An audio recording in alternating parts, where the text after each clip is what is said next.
नमस्कार दोस्तों। आज हम आपको सुनाएंगे दो बैलों की कथा पार्ट 3। वीडियो शुरू होने से पहले हमारे चैनल को सब्सक्राइब कर लीजिए। सहसा घर का द्वार खुला और वही लड़की निकली। दोनों सिर झुकाकर उसका हाथ चाटने लगे। दोनों की पूंछें खड़ी हो गई। उसने उनके माथे सहलाए और बोली, फोली देती हूँ, चुपके से भाग जाओ, नहीं तो यहाँ के लोग मार डालेंगे। आज घर में सलाह हो रही है कि इनकी नाकों में नाथ डाल दी जाए। उसने गराव खोल दिया, पर दोनों चुपचाप खड़े रहे। मोती ने अपनी भाषा में पूछा, अब चलते क्यों नहीं? हीरा ने कहा, चले तो, लेकिन कल इस अनाथ पर आफत आ जाएगी, सब इसी पर संदेह करेंगे। सहसा बालिका चिल्लाई, दोनों फूफा वाले बैल भागे जा रहे हैं। ओ दादा, दोनों बैल भागे जा रहे हैं, जल्दी दौड़ो। गया हड़बड़ा कर भीतर से निकला और बैलों को पकड़ने चला। वह दोनों भागे। गया ने पीछा किया और वह भी तेज हुए। गया ने शोर मचाया, फिर गांव के कुछ आदमियों को साथ लेने के लिए लौटा। दोनों मित्रों को भागने का मौका मिल गया, सीधे दौड़ते चले गए, यहाँ तक कि मार्ग का ज्ञान न रहा। जिस परिचित मार्ग से आए थे उसका यहाँ पता न था। नए नए गांव मिलने लगे। तब दोनों एक खेत के किनारे खड़े होकर सोचने लगे, अब क्या करना चाहिए। हीरा ने कहा, मालूम होता है राह भूल गए, तुम भी तो बेतहाशा भागे, वहीं उसे मार गिराना था। उसे मार गिराते तो दुनिया क्या कहती। वह अपना धर्म छोड़ दे, लेकिन हम अपना धर्म क्यों छोड़ें। दोनों भूख से व्याकुल हो रहे थे। खेत में मटर खड़ी थी, चरने लगे। रह रह कर आहट लेते थे, कोई आता तो नहीं। जब पेट भर गया तो दोनों ने आजादी का अनुभव किया, तो मस्त होकर उछलने कूदने लगे। पहले दोनों ने डकार ली, फिर सींग मिलाए और एक दूसरे को ठेलने लगे। मोती ने हीरा को कई कदम पीछे हटा दिया, यहाँ तक कि वह खाई में गिर गया। तब उसे भी क्रोध आया, संभल कर उठा और फिर मोती से भिड़ गया। मोती ने देखा खेल में झगड़ा हुआ चाहता है, तो किनारे हट गया। अरे वह क्या!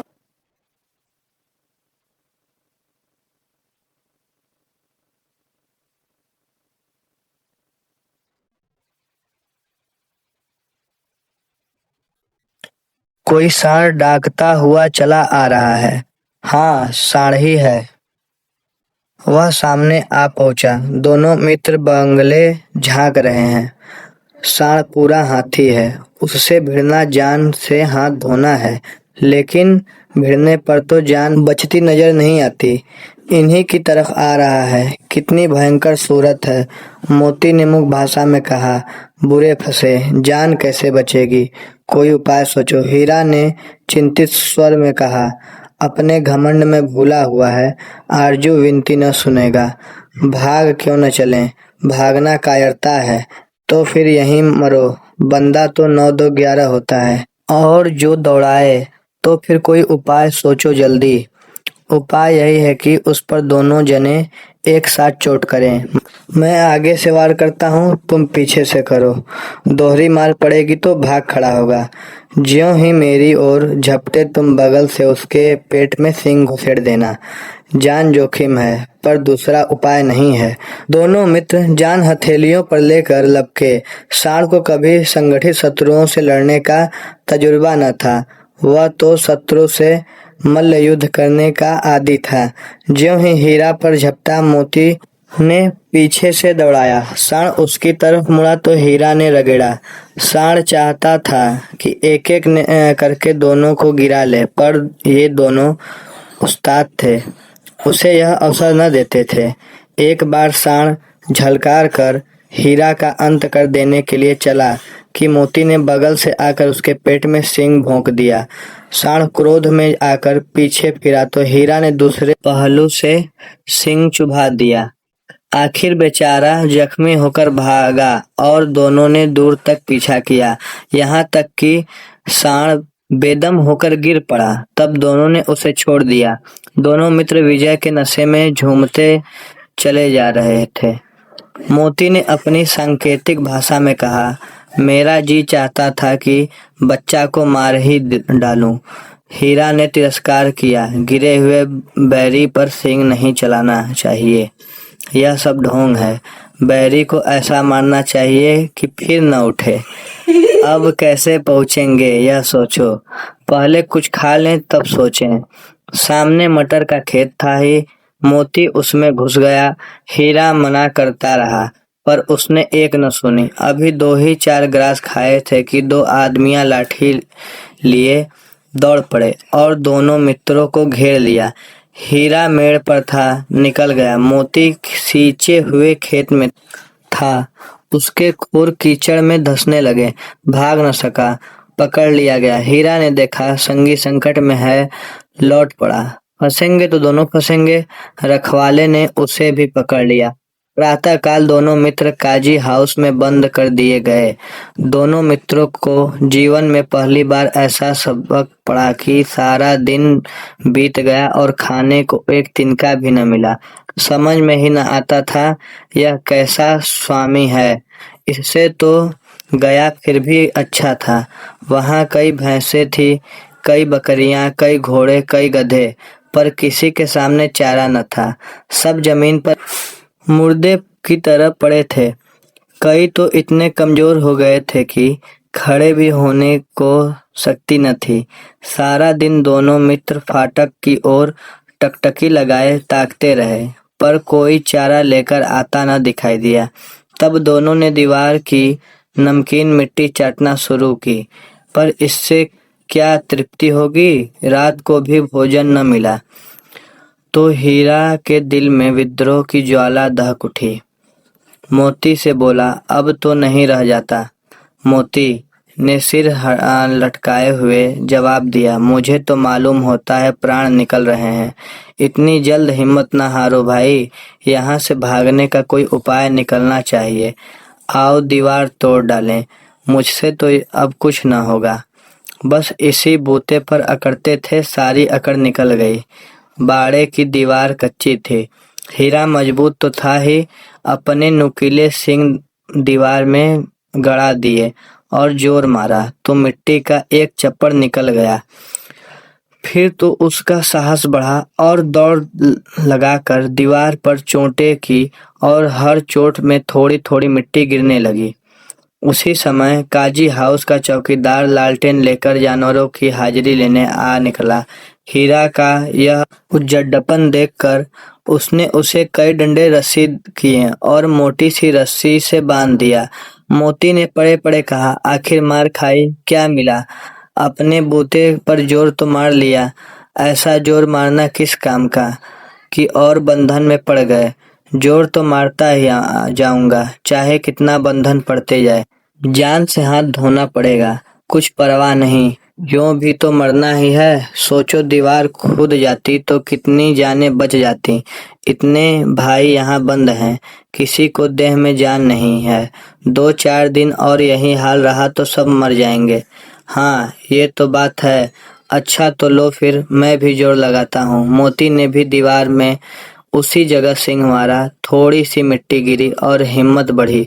फिर तो वह दीवार में सींग लगाकर इस तरह जोर करने लगा मानो कि किसी द्वंद्वी से लड़ रहा है। आखिर 2 घंटों की मशक्कत से दीवार ऊपर से लगभग 1 हाथ गिर गई। उसने दुनी शक्ति से धक्का मारा तो आधी दीवार गिर पड़ी। दीवार का गिरना था कि अधमरे से पड़े हुए सभी जानवर चेत उठे।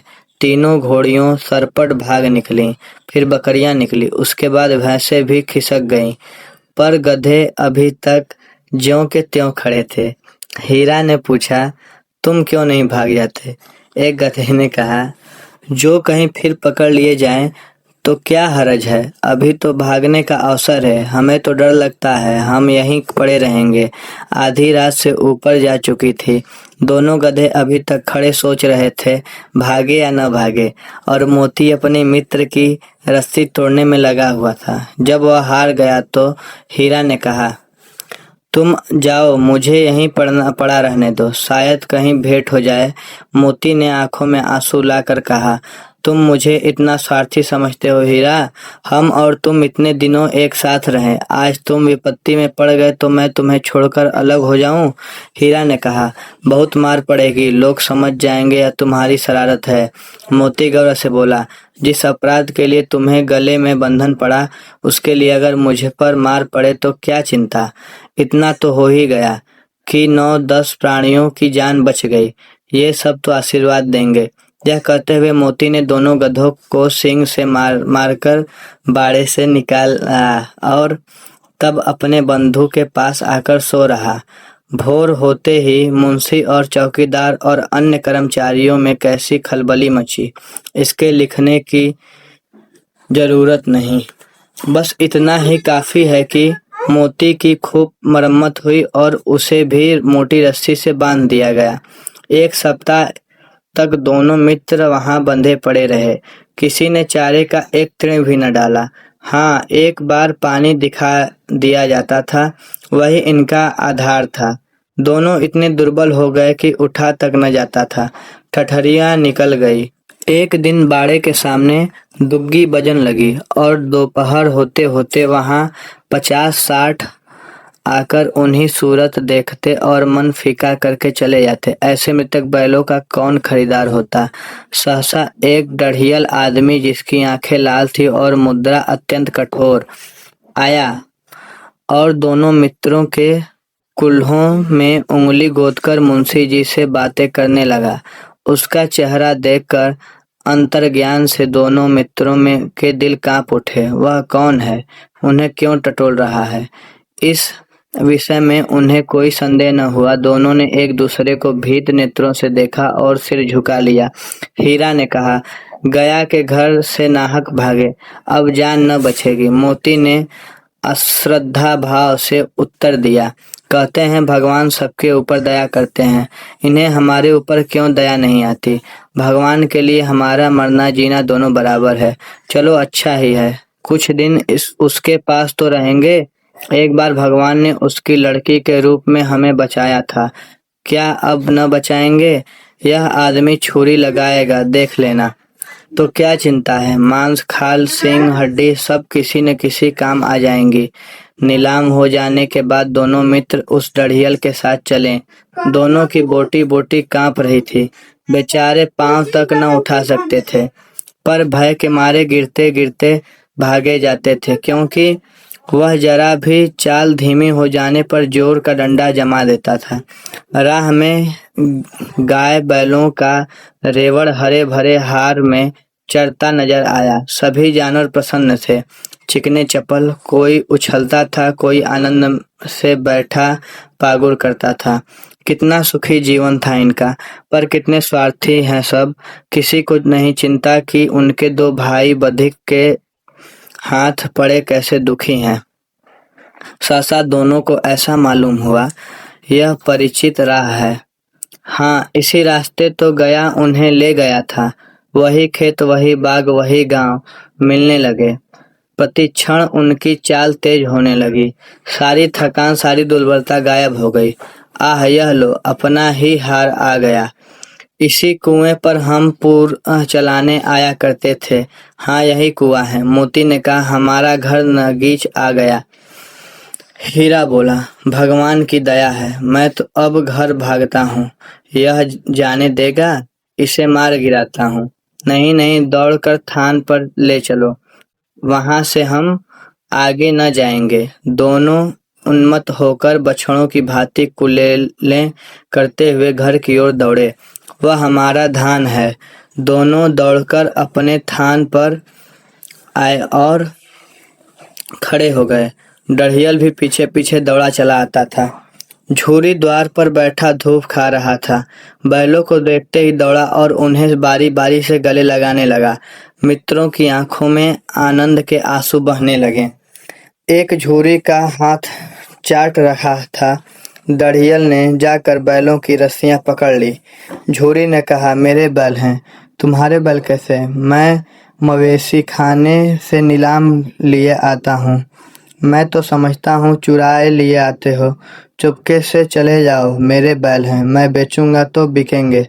किसी को मेरे बैल नीलाम करने का क्या अधिकार है।